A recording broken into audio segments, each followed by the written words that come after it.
People ask Reddit. Doctors of Reddit, what's it like when you go in for a doctor's appointment? Do you and your doctor discuss what's wrong with you like it's a group project? Do you not go at all because you're your own doctor? Doctor here, it is a bit dependent on the field of medicine involved. For example, I don't know much about neurological issues, so if I went to see a neurologist I certainly wouldn't be chipping in. For more generic conditions I have previously offered my thoughts to my doctor about what it could be. Ultimately I still go to the doctor as they can prescribe drugs/order tests for me that would be difficult/questionable for me to do myself. Reply: your answer seems to be the most genuine and reasonable answer yet, Ty. Doctor here, family medicine. I self-diagnose most things, but for my 1-year-old daughter I decided a while ago that I don't want to do that for her. So her pediatrician doesn't know I'm a doctor. I never told her. I want her to treat me like any other parent, and explain everything to me like I'm 5 years old. I'm afraid of being too nonchalant with my daughter's health that I'll miss something, or the doctor assuming I know more than I really do.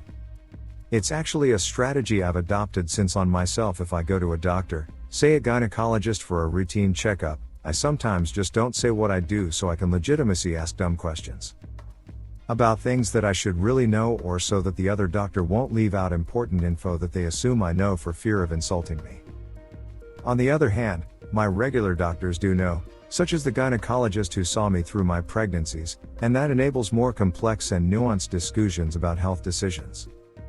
As in debating questions and giving me options that he wouldn't necessarily do with ED patients, BC he can be sure I understand the medical pros and cons well once I'm given a basic explanation.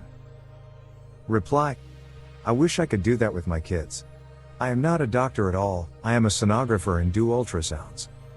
I work at the same hospital that my children's pediatricians group works. When my son was born in April he ended up in the NICU.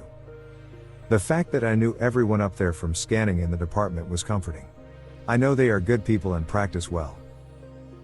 At one point the NICU doctor said, well, you know how that is, and I had to tell her no, I have no clue how that is. I don't do diddly squat with lungs. I know the basic anatomy and that is it. Which is true, lungs have air so ultrasound doesn't go anywhere near lungs. She told me I was going to get the normal script from then on out, so don't feel insulted if she told me things I already knew. Nope, explain it to me like it's my first day ever setting foot in a hospital. Please. That way no one assumes someone picked up what was left down.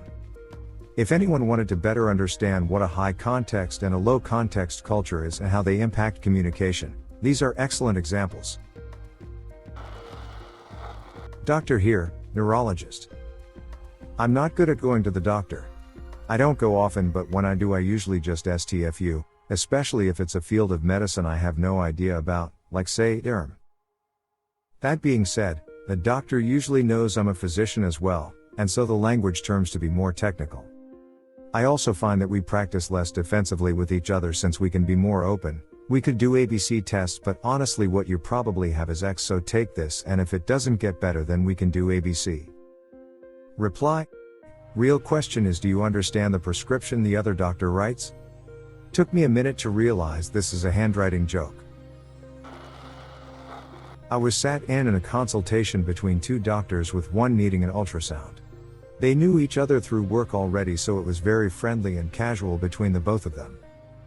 The patient doctor trying to figure out what was going on the ultrasound screen, and the doctor was teaching him the bits he didn't know.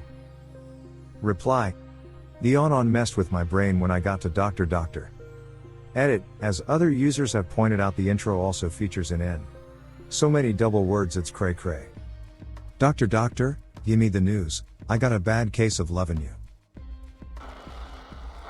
My mom's a GP and she usually just self-diagnoses most of the time, but will sometimes get a second opinion.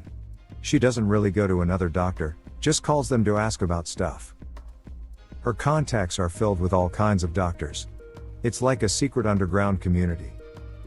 For stuff like getting ultrasounds etc., then yes, they do discuss stuff like it's a group project. Reply: how was it growing up for you?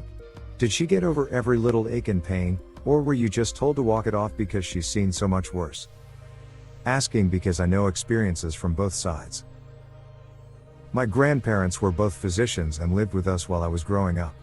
Grandma was a pediatrician and Grandpa was a surgeon. Anytime I had an ache or felt sick, she would examine me, then go to her bathroom medicine tablet and bring back medicine in a little paper cup. It always made me feel better. I later found out it was always a children's Tylenol. She was faking me out with the placebo effect. If I was actually sick, my grandma would have my mom take me to another doctor, as she was no longer practicing and couldn't order tests or prescribe medication. I'm an ER doctor, and sometimes I have other doctors as patients. For the most part, they're pretty good patients because they can give a good description of their symptoms in a way that's useful to me.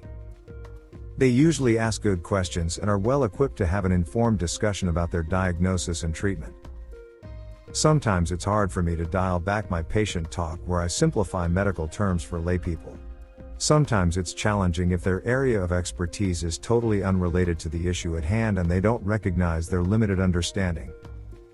The worst patients are those who have just a little medical knowledge and think they know everything.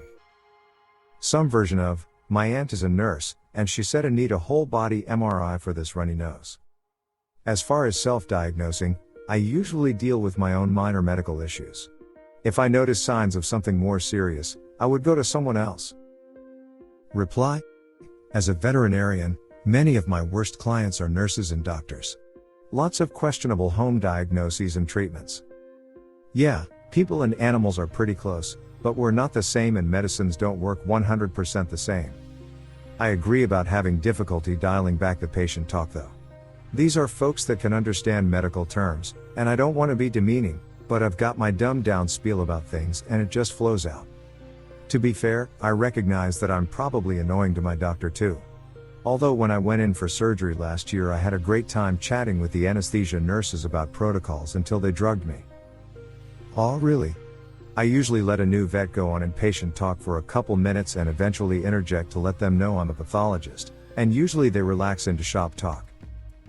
My cat's new dermatologist even, in her words, nerded out and gave me a big lecture on the anatomy of the feline middle ear. She kinda lost me, it was over the phone, THX COVID, but was super interesting. It depends on what I'm going in for. As a background, I'm an oncologist, so I've trained in internal medicine before. For most internal medicine type stuff, I don't bother going in unless I need something that I can't easily get for myself, for example labs or images. For specialty stuff I wasn't trained in, I go in and try to give them the best history I can, but let them do their own thing. Internet high five from an oncology patient. Thanks for doing what you do. Chiming in to agree with the other poster. My son had cancer and his DRS were amazing and kind. You really look to your oncologist for answers and sometimes, hope. So, thank you for what you do. Part of why I, and many others, went into the field was for the especially close relationships we can forge with our patients, and what we can do for them during an incomparably tough time in their lives. So, it's our pleasure. I don't get involved in the management. I let the doctor seeing me lead that, unless they miss something huge and I would just double check. The main difference is I can present the whole history and relevant info in about 30 seconds flat, and the doctor with that info can just give me the management plan in about the same time. Fastest consultations ever. Very methodical.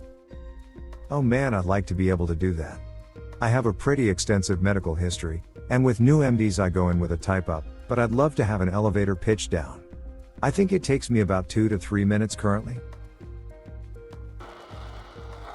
Doctor here. In general, we are not good about going to the doctor. For me it's physicals about half as often as recommended, and that time I had strep a year and a half ago that didn't resolve with whatever antibiotics I had in my medicine cabinet. When we do go in, it is like a group project. We usually hash things out together, but ultimately I am going to defer to someone with more expertise than me in that area who can make an objective decision. Thank you for listening to another B-Town Reddit Stories episode. Hit the subscribe button and check out our channel for more stories.